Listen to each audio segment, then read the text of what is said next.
This is a Northwestern Ontario Aviation Heritage Centre Oral History Project interview with Doug Lund and Dave McNaughton, March the 3rd, 2016. Interviewer Dave Kemp. Now I have a few questions for you based on some things we talked about earlier.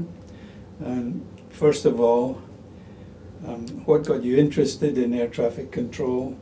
And what training did you do? And where did you begin your service? And Doug, would you like to start? Okay. Well, it was just fate. That's what I always say, that when I got into it, because it was 1973. Actually, that's when I started. I guess it was 1972. I was gone. I left Kenora. I grew up in Kenora. I left Kenora coming to Thunder Bay to go to school, and I was taking phys ed, and because I thought I was too young to go to work. And then when I got halfway through my second year, I remember going home and telling my parents that I'm ready to go to work now. I hated this job, or hated the school. So I was looking at other things, what I was going to do, and my future mother-in-law saw an ad in the newspaper for air traffic controllers and told me that, why don't you apply for this job? And I went, what's an air traffic controller? I had no idea. I'd never flown in my life. And I went over and had a tour of the place and thought, oh yeah, this is kind of interesting. So I applied, and yeah, September of 1973 I was hired and went away to the school in Winnipeg to start my training. Dave, what about you? My story is pretty much identical to Doug's in that he and I were in the same phys ed course, although we didn't, at Lakehead University, although we didn't know each other that well at the time. And I quit halfway through my second year because I didn't think this was a career I wanted to pursue. But I'd always been interested in aviation. I used to build model airplanes when I was a kid, and I used to have them hanging from my ceiling. But again, when I quit, I'd applied to the fire department downtown, and I'd applied to air traffic control, and I had been hired by the fire department, and I'd worked for about 6 months before I heard from ATC. And it was a difficult decision because I was getting married in 6 weeks, but I thought the chance of going to work in aviation would be just exciting, and I applied. I took the job with air traffic control. The rest is history, as they say. Where did you begin your service? Where did you first work? Well, we got hired initially, and then we trained in Thunder Bay Tower. We did our pre-ASTS course in Thunder Bay, and then we went to Winnipeg. We'd been trained in Winnipeg, gone back, and the big training was in Ottawa. And I initially got posted after the training in Ottawa to Thompson, Manitoba, and I started my career post up in Thompson. And I got posted to Thunder Bay Tower.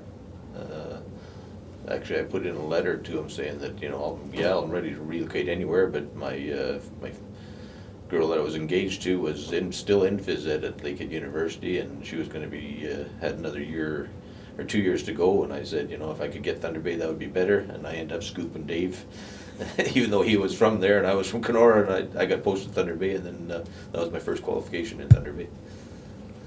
Thompson was a lot of fun, so I don't regret going to Thompson, although I didn't want to stay. For most people, have no idea how air traffic control works. They're pretty sure it works if they land where they're supposed to land. Can you tell us something about how it works, perhaps? What's a typical day like, or how do you bring a plane in that's, say, coming from Toronto or Winnipeg? Could you say something about that? I will. Okay. Normally we actually have a 5-mile control zone, so you have to be talking to the airplane within 5 miles, but more realistically, you're probably talking to the airplanes at about 10 to 15 miles. The VFR aircraft, the small ones, are calling you farther back when they're coming in.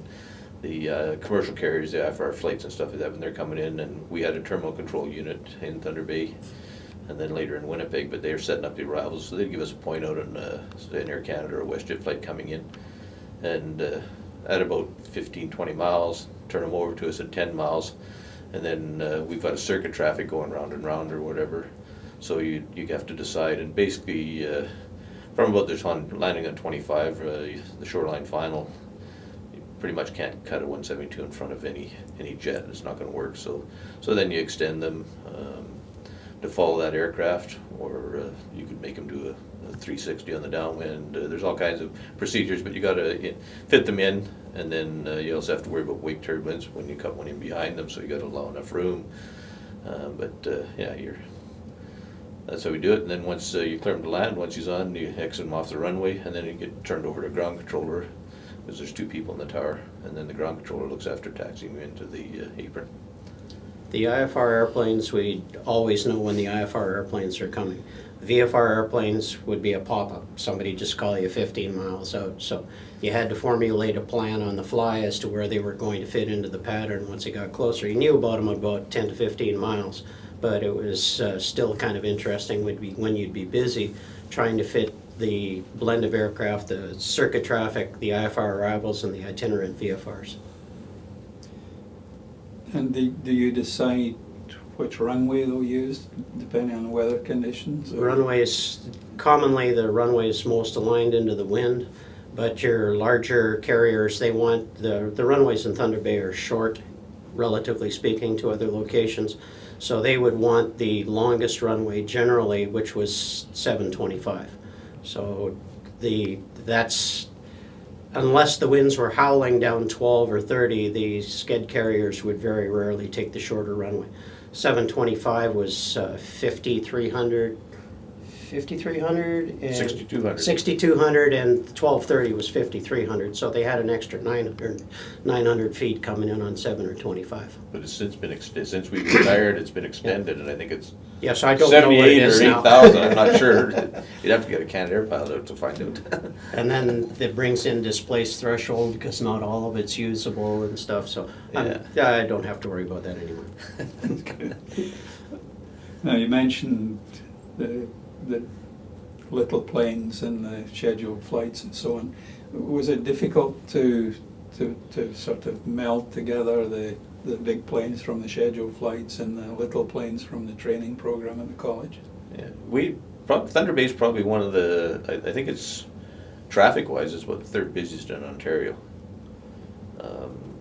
There's Toronto, Ottawa, and then Thunder Bay, and it's probably because 50% of the traffic is Confederation College, with all their 172s going around practicing, and then sked carriers and military, and Thunder Bay mix probably the most different types of aircraft than most airports. They start, if it gets too busy, they'll start to restrict the little airplanes. They won't have a flying school, say in Toronto. They'll send them to Buttonville or whatever, but we mix them all, and yeah, so you get such great speed differences, that's where it becomes a problem. So you're mixing that, but it's, I always looked at it as a challenge. Yeah, I can make this work, and yeah, you have to move them around. It's, first come, first served or whatever, but, the 172s, they're just practicing their landing and takeoff, so they also want to practice overshoots or whatever. The air carriers are trying to make money. They don't want to be overshot or whatever, so, if you had to overshoot one, like if it was planned just because you didn't want to extend somebody too far, that was a good plan. If you misjudged it and you had to overshoot them, you'd feel a little bit more disappointed in yourself because I didn't time it properly or whatever. But you'd like to get the sked carriers in first, or without being disrupted, and then practice with the other ones. But yeah, and then you get the military aircraft and F-18s, and the old Tudors used to get snowbirds and stuff, mixing them. And yeah, it made it fun. It was a challenge, and yeah, if you could make it work for everybody, you're doing a good job. Except for your large aircraft, almost everything going across Canada would stop in Thunder Bay for refueling. Military aircraft, the F-18s had bases in Bagotville, Quebec, and Cold Lake, Alberta, and they would stop in to refuel. And the Tudors, which had a lesser range, they would stop in and refuel going from Winnipeg to Toronto. So almost everybody, and naturally your small aircraft, your sked carriers, of course, can go across country with no problem, but the smaller aircraft, like anybody that was going, say, from Winnipeg to Toronto, VFR, they'd stop in here and refuel. Both of you worked, more than 30 years? Well, I did more work than he did. Well, on average, more than 30 years. He'd have a different story. Yeah. Because over that time, there must have been quite major changes in equipment and technology. Can you tell us what that did to your work or how The- you dealt with it? Technology changed always for the better. But yeah, in 1973 when we started, I retired in 2006 after 33 years. And the technology, and particularly when we became Nav Canada and not Transport Canada, it advanced quicker and everything. But we literally went from daily, weekly, and monthly maintenance to annual and biannual, and nothing's ever broke nowadays. It doesn't fail. And when they did daily, there was something, a frequency didn't work or whatever. They were always, because everything was mechanical or tubes, and they just would have to spray some WD-40 on it or change a tube or whatever to make it work. But I mean, the equipment and the technology is just amazing. And then the radar, we went from just a couple slashes on the radar, and you had to remember everything, to now they got symbols, and it says it's WestJet 123, and he's at this altitude, and an arrow if he's climbing or descending, and his ground speed, and if you push another button, you can find out where he's going to and where he's coming from, and just about anything you want about them. So it's really good technology now. It made the job easier. The biggest improvement was data tags on the radar. When they brought in the digitized radar system and you could put data tags on it, that was huge for us. Because before that, in the old system, like Doug said, there were just slashes. And if you had 30 aircraft on the screen, you would have to remember which slash was which. And you would write his altitude and his speed on a data progress strip. And you would have to remember that this strip went with that aircraft. And when they brought in the digitized radar with the information all on the screen, our jobs became so much easier. And there'd be changes in planes as well when you started there was probably still Viscounts and DC-9s and so on, and now they're Q400s. Did that make a big difference? Because they differed in speed and so on. Yeah, well actually almost all the smaller carriers, their speeds are way higher. You know, we used to, I guess when we started, a Twin was an Aztec or a Navo or a Twin Otter, 150, 180. Now these are, you got even a Pilatus, they're up there 280 or whatever, and they all like to go as fast as they can, right to the threshold almost, and then slow down then. And the Q400s, they're bigger, faster, they're all the same. The skids, like even the mid-sized carriers and the big carriers with the jets or whatever, they can maintain the same speeds with each other. So instead of having but a slow aircraft, 172 is still the 172. Yeah, exactly. Everybody else is going faster except for the 172s, which are the training aircraft. And the ones that fly over here, say going from Toronto to Winnipeg and east to west, north to south, you didn't have anything to do with them? No, they were overflights. We'd see them on the radar if we so chose. You could block them out on the digitized radar if you so chose. Most of the time we'd have them deselected so that they didn't show up. But no, the overflights are of no concern to us. It's if you had somebody flying over, you might see somebody maybe at 7,000 or 8,000 feet, and you might ask terminal, who's this guy? And he'd tell you who it was. But other than that, we didn't care too much about overflights. Every once in a while we'd get a point up from the terminal there too, and maybe there's an air refueling operation going on, and you'll have a DC-10 tanker going along, and he's got 4 F-18s going with him or something like this. So you could see them a nice clear day. They're at 35,000 feet. You use the binoculars, and you can see the individual aircraft, and the ones that are hooked up, filling up, and everything, and then they break away, and somebody else, and they're just practicing. Which is kind of neat to watch. And then actually back in the Iran or whatever, we'd come in the morning, and the SR-71. Yep. It came over top of us. And that was when those double slashes on the radar for a radar target or whatever. We wouldn't see him unless he had his transponder. Yeah, but if you had it on, and you never knew that you didn't know the altitude, they wouldn't tell you the altitude. We weren't even talking to him. It was the military would talk to him because he was above all skid carriers, so he's probably 60,000 or higher. But it went across if we had the radar set at 40 miles or whatever, it was across it in 30 seconds or whatever. It jumped 10, 20 miles at a time. This slasher, he was going, but if you took I think it was in California where they were based or whatever, and if you took a piece of string and put it on a globe and went all the way around the world, it passed right over top of Thunder Bay in Iran, and they were going, and they were sending flights daily to check on, I guess, doing taking pictures or whatever, just watching it. But it was kind of neat to see. The en route facility would tell us, oh, there's an SR-71 coming over top again. This was happening all the time. It was kind of neat, but you couldn't see them though. Very good. No. Too high. No, and all the time you spent there, there must have been some unusual incidents. You can put unusual in inverted commas. Could you tell us about some of those? Go ahead. Oh, geez, where to start?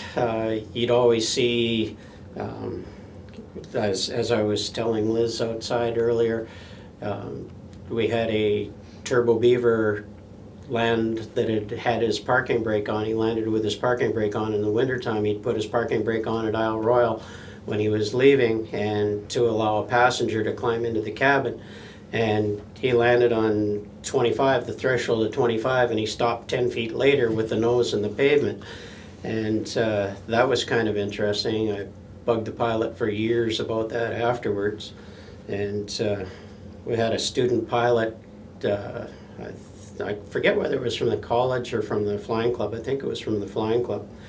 She landed on runway 30, and it was a relatively hard landing. You could tell she dropped it from about 10 feet.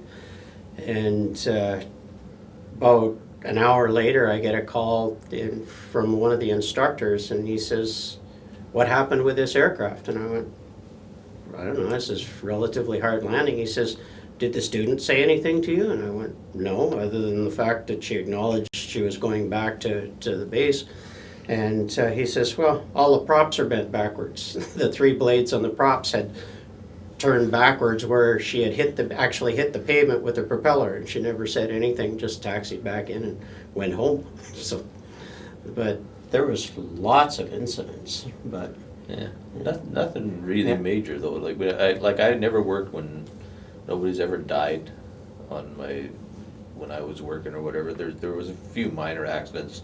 One that I do remember is an aerial survey with I think it was a Baron or something like this, when they went up and they just got airborne and they couldn't get their gear up, and they did a flyby and the nose gear was tipped back at 45 degrees. And there was 2 people on board, and the pilots came, they did fly-arounds and they did some different procedures. They tried to pump it down, they tried everything, couldn't get it. They come in, have another observation from the tower, and yeah, no, it's still angled back. So they tried bouncing the gear on the runway to see if they could jar it free. No, nothing. And then they went and said, "We're going to fly around for a while and burn off all our fuel, and we're going to secure everything inside the aircraft," because they had a lot of photographic equipment and stuff. And then when they finally did come into land, and the guy just greased it on, he held the nose up for as long as he could, and when it first touched down, it looked like it was going to hold, and then in the end it did collapse. But it was still skidding, and the passenger in the aircraft, he was running off the end of the wing and out for the outfield, and not more than 10 seconds behind him, the pilot was right behind him, and I thought, those guys are smart. They're getting out of it, because if there is going to be a fire, they were going to be running as fast as they could to get away from there. And it ended up the gear door just jammed on the gear, and they had it fixed for the next day because they went up and did their photo flight the next day. So, but it was, there's all kinds of stuff. And the Con College student pilots, when they come up, we always make a point of telling them, like, you cannot make a mistake that we haven't already seen. Mm-hmm. And they will make mistakes. And I mean, everything from, I had a girl she was going the wrong way in the circuit. And I said, "What are you doing?" "I don't know, I can't find the airport." "Look down to your right." I guess because she was going the wrong way, she was looking on the wrong side, she couldn't find the airport and everything, and turned around 180 degrees and stuff. But yeah, I mean, it's comical because nothing happened, I guess. helicopter pilot went south of here to do some auto rotations, remember that? And auto rotations, you guys know what they are, I won't bother going into it. But he had come down, and I get a phone call from him about an hour later, and he goes, "Not coming back today." I says, "What happened?" He says, "Auto rotated a little too hard," and he says, "Cut the tail off of the aircraft with the main rotor." So you get all kinds of stuff like that over the course of a career. There are many incidents that have happened. Fortunately, like Doug says, nobody died on my watch. So that's good. That's good. Yeah. Now, in more populated areas, you may find 3 or 4 airports in pretty close proximity, and I guess they have to coordinate. But here, what is Kakabeka? Do you ever have anything to do with that? There's no coordination with Kakabeka. It's completely uncontrolled.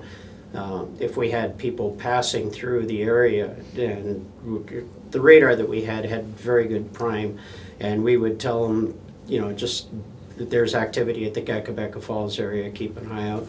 And other than that, just there's nothing really that Kakabeka affected us. The busier one would probably be, we didn't talk to them very often, but float planes obviously over on Port Arthur there and down by there, and they take off, and because 25s is the most commonly used runway, and coming in the approach, and they'd follow the shoreline south or whatever, and you'd get pilots coming into land, and they might see some. We just saw a float plane go underneath us here or whatever. Okay, we weren't talking to them. We didn't know, and they were fine. They were outside the zone, or just inside it, whatever. But it'd be hard to argue or whatever. But yeah, you didn't see them. But nowadays, just about every aircraft has a transponder, so at least you see a target, even if you're not talking to them, and you can point out traffic to these flights. So it's. But the seaplane pilots were all good. Like they knew they couldn't get above a certain altitude because they were in the arrival path for 25 or the departure path for 07. So they would keep it relatively low level until they were well clear of the area, and then they'd climb up.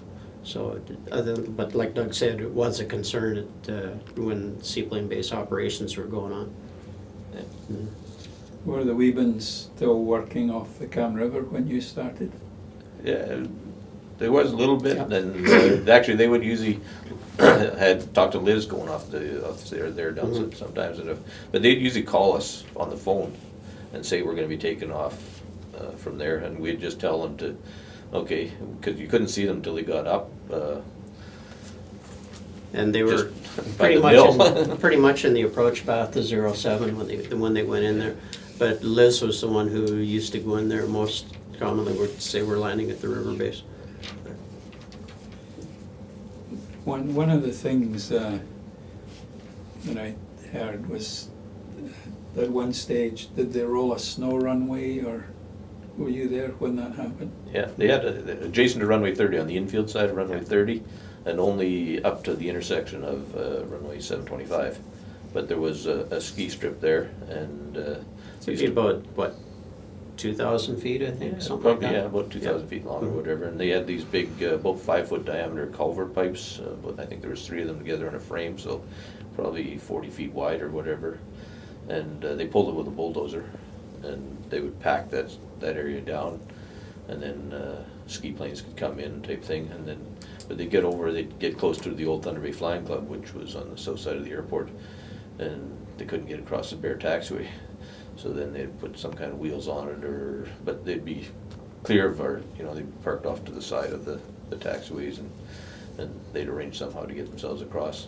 That was in the early days of the operation. They never did that. They haven't done that for 20 years, I don't think, or even more than that. But yeah, that was in the 70s, 80s, maybe early 90s.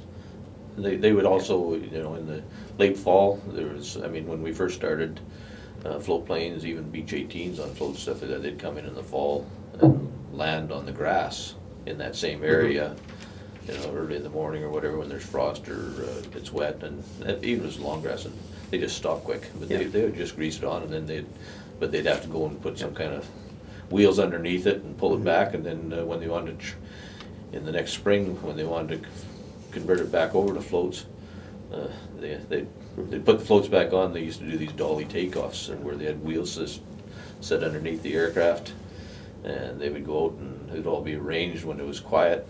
They'd go out, and it was quite a thing to see, a dolly takeoff, because first off, the aircraft, until he gets up to about probably 60 or 80, he can't keep himself going straight. So they would have a truck and a guy sitting in a barrel in the front of the truck holding onto a rope. 45-gallon drum. Yeah, 45-gallon drum, and he'd hang on to this thing, and he was steering the airplane basically for him. And if the truck goes too fast, you can run into the tail, and if he's going too slow, you can pull him out of the barrel or whatever. So the guy that went in there, we really did think he was nuts, but he was the expendable guy. Yeah, but they would do this and they'd go. But then once he's only got one try.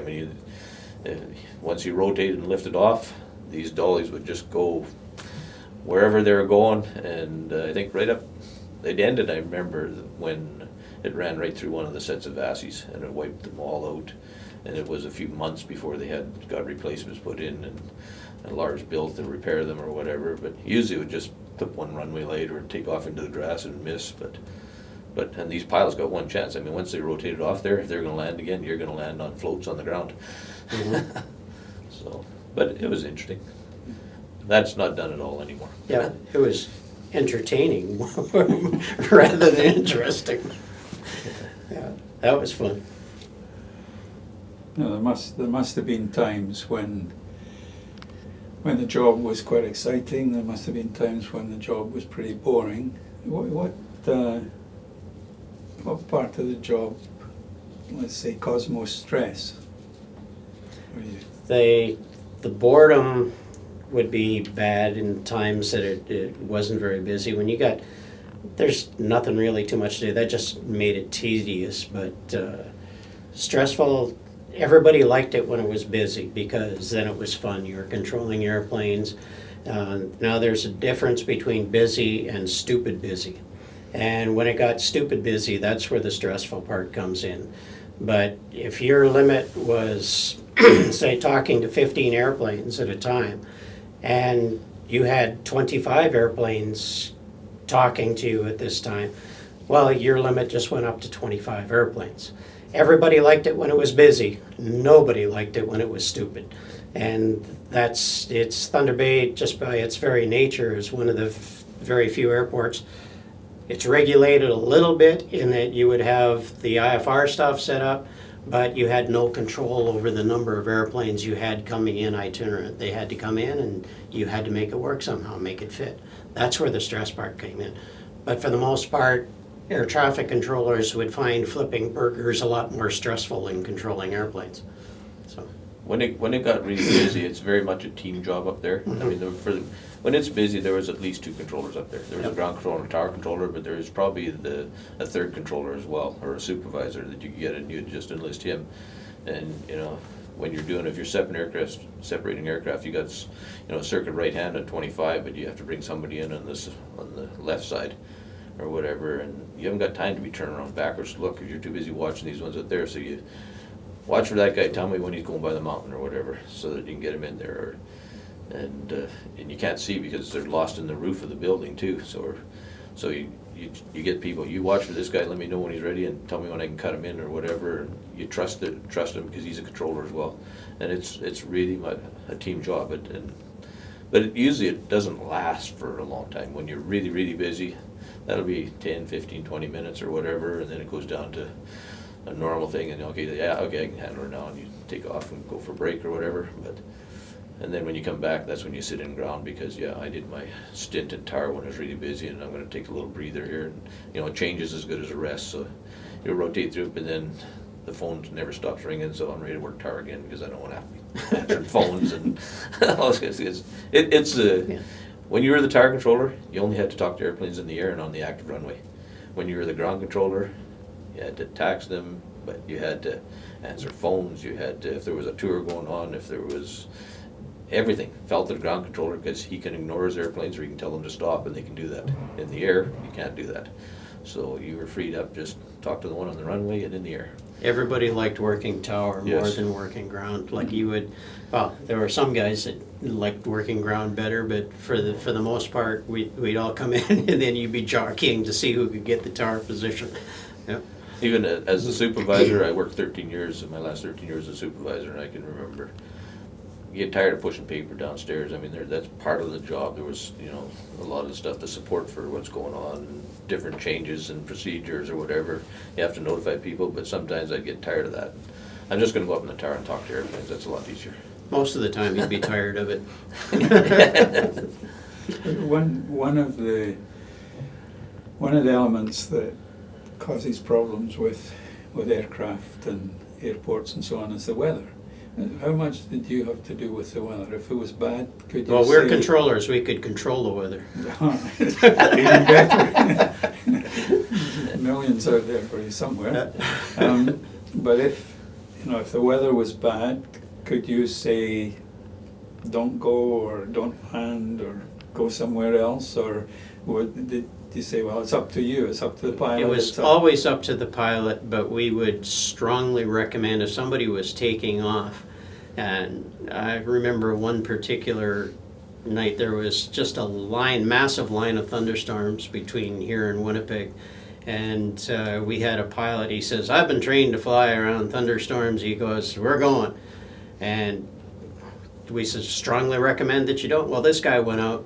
Well, this voice calls me about an hour and a half later. This guy is very shaky. You could tell by his voice that he was petrified.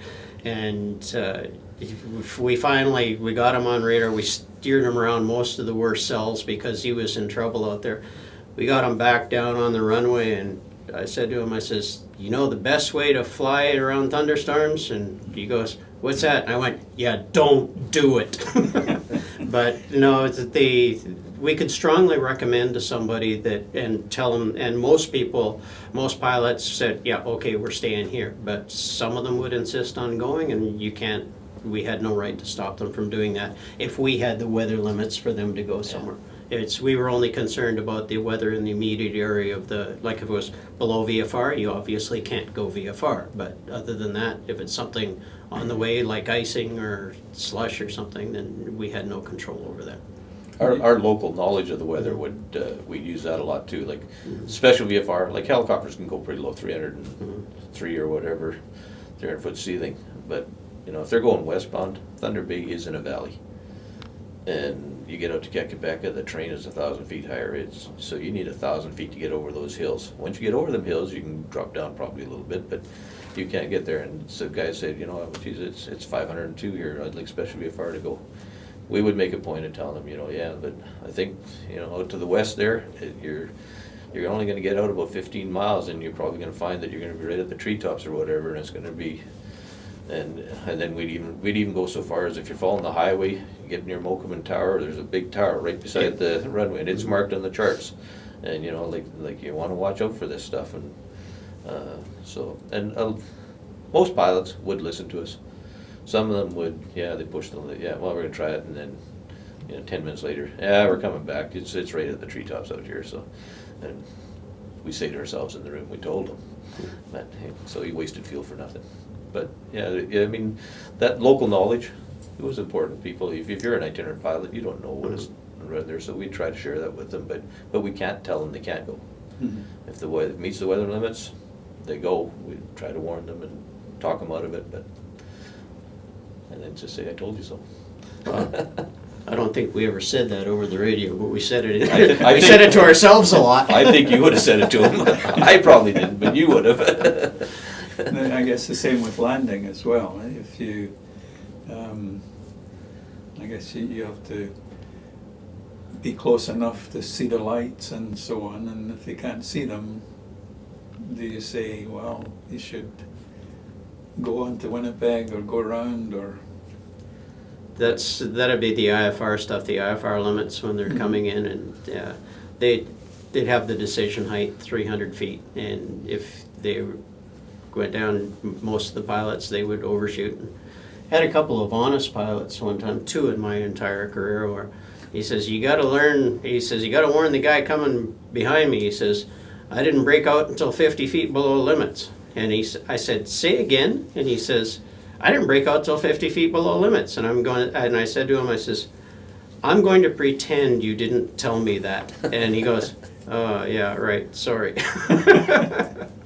But other than that, it's the IFR stuff, the IFR limits, and they adhere to it pretty well, because 300 feet, if you don't have the lights in sight, you pull up and go around, go to the next, or hold. One of the bad things about Thunder Bay, that you talked about it earlier, is that we're in the middle of nowhere, and there wasn't the next biggest runway or whatever, you're talking Kenora, probably going west, or Dryden to Duluth, sometimes. sometimes A long way down to Duluth, yeah. And then you have to worry about customs, so that's nobody wants to go there, and then going the other way. I mean, when earlier in a career you could have said Terrace Bay, but now that's a drag strip, so it's Sault Ste. Marie or whatever. I mean, it's we're in the middle of nowhere, so there's they pretty much have to make it in, and so you hope that they can do it, but And I mean, the IFRs, they land and we don't even see them sometimes. We have to ask them if you're on the runway, and Yeah. you know, they get in there, there's high intensity approach lights and all this kind of stuff, and they've got a better view than us off to the side of the runway or whatever sometimes. But yeah. Yeah, this is in the daytime, in crappy weather, be it heavy fog or blizzard conditions, you'd have the high intensity approach and runway lights up to strength 5, which is maximum. I had a guy, we had a tour in the tower one night, and I turned the lights up, there's no aircraft around, and I turned the lights up to intensity 5. And I had a guy south of Duluth call me up, and he says, Thunder Bay Tower, this is United something or other. And I went, yeah, go ahead. And he goes, that's a nice light show you got going on down there. So the high intensity runway lights were extremely bright. This guy was south of Duluth, and he commented, he must have looked up, where the heck is this light coming from? Well, these are the main questions I wanted to ask, but you stayed for more than 30 years. Can I assume that you enjoyed the job? I've said this to my kids, and I've said it to younger controllers when I was retiring.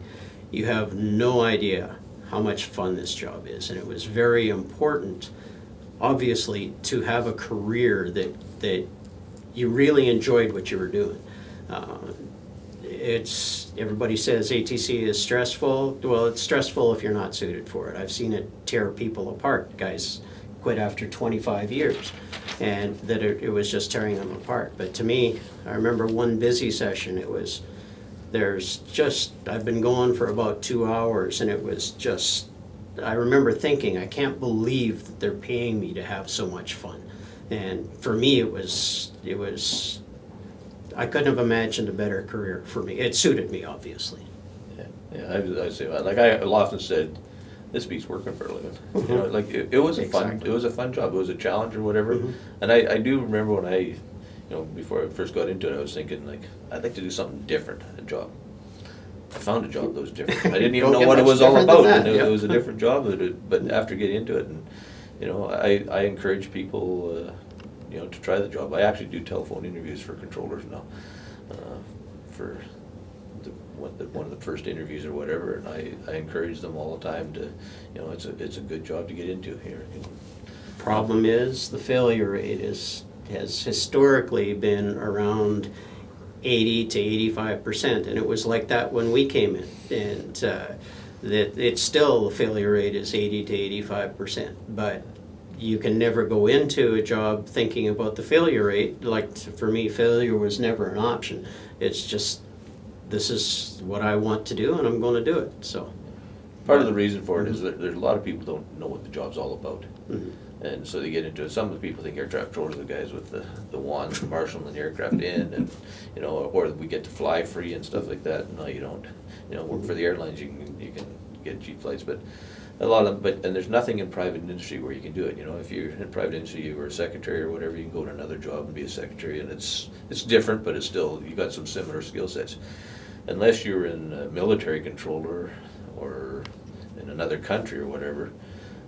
Until you get into the job, you don't know what it's all about. And I mean, a roommate of mine he tried it, and he ended up quitting because he didn't want to be in Thunder Bay part of it, and then his posting and whatever, so he lost motivation or whatever, and it wasn't something that he really wanted. So but for me, we had this month or two in the tower, and I didn't know anything about it, but I actually did some on-the-job training before we even went to the school, and if it did nothing else, I knew about the job and I was motivated. I really wanted to do this job, and so that made it. If you want something bad enough, for the most part, I think you'll succeed at it. We are highly specialized individuals, so specialized we are suited for absolutely nothing else in the real world. Yeah. Pilots are glorified bus drivers, and we're glorified traffic cops. Pretty much. Well, my assistant here has passed on a few questions that he wanted to add. There's one, could you tell us about the bird strike on the DC-9? That was the day I was working. 07 was the active, and 07 heads northeast, so it's basically heading towards Arthur Street. And the 9 was rotating on rotation. One of our students said, one of our trainees said, "Holy mackerel!" He lost an engine, and sure enough, he looked up, and there was pieces and flames coming out the back of the engine, and the pilot had flown through a flock of snipes that we obviously didn't see. Snipes blend in fairly well to the runway. And I told the pilot, I says, "You lost an engine on that one." He goes, "Yeah, okay." And then he comes back, because he didn't even have the indications yet, and he says, came back and he goes, "We lost an engine on that one." I went, "Yeah, I know." And so he had taken off, and as it turned out, the fire department was out at the fire training area, and they were training, and they had depleted most of their fluid in their tanks, and their foam was gone. So but it took the DC-9 almost 30 minutes to go out on one engine and turn around and get lined up again for the opposite end of the runway. The winds were fairly light at that time. And he came back in, and the fire trucks had gotten back out to position in time with a full load of foam in the tanks. And he landed on runway 25 without any incident. And they checked the other engine, and there was about 9 or 10 bird hits around the cowling of that engine as well. And either the birds went through the engine and did no damage, or they went to the outside of the engine after hitting. And if he had lost both engines, obviously there are only 2 engines on the DC-9, he would have crashed probably into Arthur Street, and it would have been a major incident. But fortunately that didn't happen, and they came back in and landed safely. But it was sure a mess where he had rotated off of 07 and lost the engine. Like, there's parts all over the place. They had to clean that up before he got back. There's one here that just says Martin's Ghost. Martin's Ghost. There's an American, Grumman Widgeon, 1173 Victor. Mm-hmm. And Doug Martin was a controller. And he was working this day, and I think the aircraft was taking off runway 7. And he was going back down towards Duluth, I guess, or whatever, and he took off with this Grumman Widgeon, which is a flying boat, basically. And he took off, and he made a right-hand turn, and he's going, and he flew right into Mount McKay. And the wreckage is still up there, from what I've been told. Where, I'm not sure. But anyways, he walked out, the pilot walked away from it or whatever, and the next year, come spring, this aircraft, 1173 Victor, a Grumman Widgeon, comes flying in again, painted the exact same colors and everything like this, and we called it Martin's Ghost, because the aircraft came back again. So he reappeared. Yeah, and he came for years and years. Yeah. He used to go to Atikokan all the time he had a camp there or whatever. So He was a dentist, I think, wasn't he? I think he owned Crane Toilets. Oh, okay. He had a black lab that he used to park in Yeah. when he was clearing customs. He'd tie it to the tail of the airplane. He was unique. He was a good old guy, and as I said before, I says he was taxiing into the ramp, and I says, "Yeah, park it on the right over next to the Cardinal." He goes, "Son, I wouldn't know a cardinal from a mongoose. Where do you want me to park this thing?" And one more here. What was it like on 9/11? I was working that day. I don't know if you were. Yeah, I was working that day too. And I'd come in, and I had a female trainee, and she was downstairs. I was coming in on the 9 to 5 shift or 10 to 6 shift, and she goes, "An aircraft just hit the World Trade Center." And she says, "It's a major aircraft." And I says, "No," I says, "It's got to be a light aircraft." I says, "Major aircraft." And never fly into that, not knowing what had gone on at that point. And as we were watching, and I looked at it, and you could see the imprint, and it went through about 3 floors. You could see the I said, "No, that was a major aircraft." And then as we were watching this is in the lounge just down below the tower, as we were watching, the second aircraft flew into the World Trade Center, and I said, "Okay, terrorists." And I went upstairs, and believe I took the tower position at that time. And then we got the word, we passed the word that to the pilots, the commercial pilots. I says, there's been a terrorist attack, World Trade Center, 2 aircraft have flown into the building. And they wanted to know what airline it was, and naturally, because I guess they'd have friends in the industry. And I says, no, I says, we don't know that information yet. And I says, okay, now all flights in the United States have been grounded. We passed that information on to them. That came about half an hour to an hour later, I guess. And then he says, okay, so then they would have to reroute around the U.S. airspace, because they would fly into U.S. airspace on the way down to Toronto. And then we got the information about half an hour after that, don't bother, I says, everything in North America has been grounded. And we didn't get too many itinerants, but anything that was flying east-west, like the light stuff, we would have come in here. But any of the flights over top of Thunder Bay, they were always going to their next. If somebody was over top of Thunder Bay, we wouldn't make them land here. They would just, okay, carry on, and you're going to your next intended point of landing, say Winnipeg or wherever they were going, or Toronto, and you're going to land there. But that day was, except for the incident, it wasn't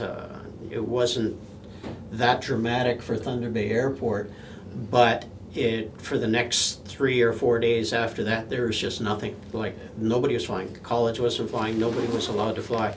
You'd get the odd guy coming off of a lake that had been out fishing, and he'd call up and we'd say, okay, this is what happened. All flights are grounded. You go to seaplane base or come into the airport, and as soon as you get here, you're grounded. And they would, obviously, everybody followed the instructions, but there would be only the pop-ups. Initially, when this first happened, I was running up and down between our lounge down below, just the floor just below the tower, watching CNN. You were the US then too, Yeah, I weren't you? was, yeah. We were getting most of the information from CNN, and saw this line in, because we'd been told to ground eventually we were told to ground all our aircraft and stuff like that, but we weren't getting any why. And then we found, okay, this is what's going on when these aircraft flying into the thing. But if you'd asked me, can you ground every aircraft in North America in a couple hours? Not a chance. But they did. And the only thing you saw when we'd scale over the radar or whatever, and you look and you could see the odd target, and they were from the Air National Guard in Duluth and stuff like this, but fighters right along the border between Canada and the United States. And it did strike me. Medevac flights were still allowed to fly. But I do remember thinking that, yes, America will defend us, but Canada will be the battlefield. And they're sitting right at that border, and they didn't know if someone's going to be coming over the poles or whatever and stuff like that. And yeah, they're looking after their country, and indirectly, because we're all within 100 miles of the American border, they'll be sort of protecting us, but we're going to be the battlefield. Yeah, I think the Americans, I still don't know, I think the Americans told the Canadians, you're grounding everything. And we went, okay. Well, I guess there's, through NORAD and all of these organizations. It made sense. You don't want any more of this until we figure it out. I think everybody's seen the pictures in Gander or whatever. The airplanes are staggered on the runway. I got a call and it said, if you had to shut down one runway even, how many airplanes do you think you could handle parked there in Thunder Bay? And we only got a couple flights were diverted and landed into Thunder Bay or whatever, but a little bit too far away or whatever. But Toronto and Gander especially, because all these things coming across the ocean. Yeah. Once you're halfway across the ocean, you're going the rest of the way. If you weren't halfway, you probably turned around and went back. But and you're looking at a couple more hours before they actually landed in that place. And then, I actually think that there really isn't enough ramp space to park all the aircraft that are in the world on the ground. Some of them have to be flying to make room. Good point. So that's why they had to close runways to actually do it. And it was a phenomenal feat. I mean, it's hard to believe that it actually happened. It did. Well, there are probably things we should have asked, which we didn't. Can you think of anything that you had expected me to ask, or thought I should have asked? I thought you did a marvelous job, Dave. We'll keep that on. I was gonna, whether this makes the tape or not, who knows, but I was gonna bring up there, like, I run into a lot of college students afterwards, because I used to do a whole lot of college tours, and we used to encourage them. The main reason we encourage them to send them up there, that they send all the students that went through there, have them go through the tower so that they find out that we're just real people, you know, and don't be afraid of us, and we're there to help you. But if you don't tell us you got a problem, or you wait until you're almost out of fuel, you know you're short of fuel for the last hour, or you're lost and I can't find it, and then you're almost out of fuel when you say I'm lost and I don't know where I am. We're too late to help, but let us know. So, and I did, you know, I'd tell pilots, you know, if you didn't understand something, ask us. Ask us to repeat it. I would rather repeat it 10 times than you think this is what I want to do and you do the exact opposite. So, you know, you'll probably hear some sarcasm in our voice when we say it for the 10th time, but that's the better route, and just tell them. But when they're up there, I sort of had a pattern to my tour, and one of the things I'd do when we get to the end of it, I'd say, you know, I don't particularly think that flying is safe.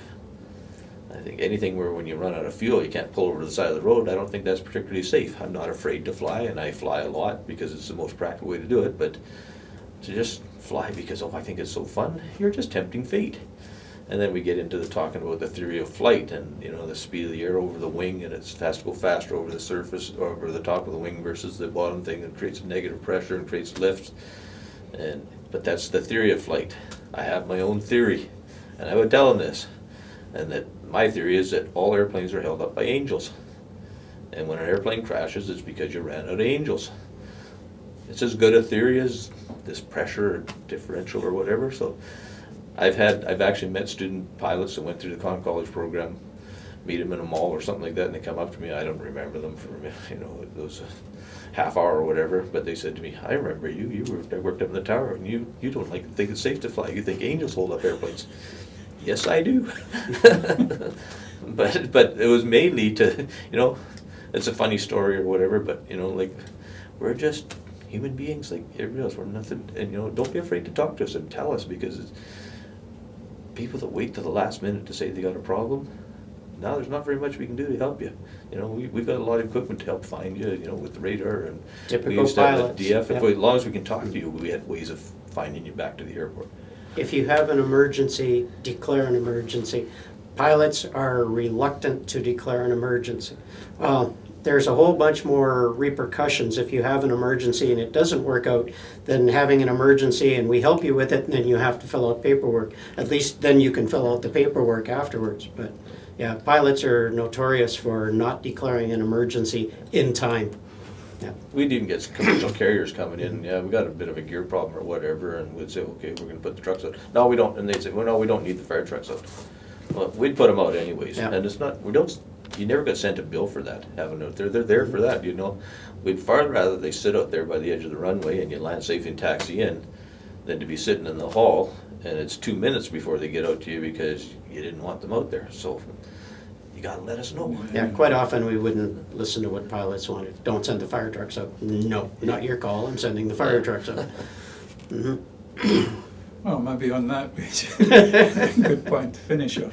Thanks very much. That was a really interesting interview. Yeah. Yeah, thank you. Yeah.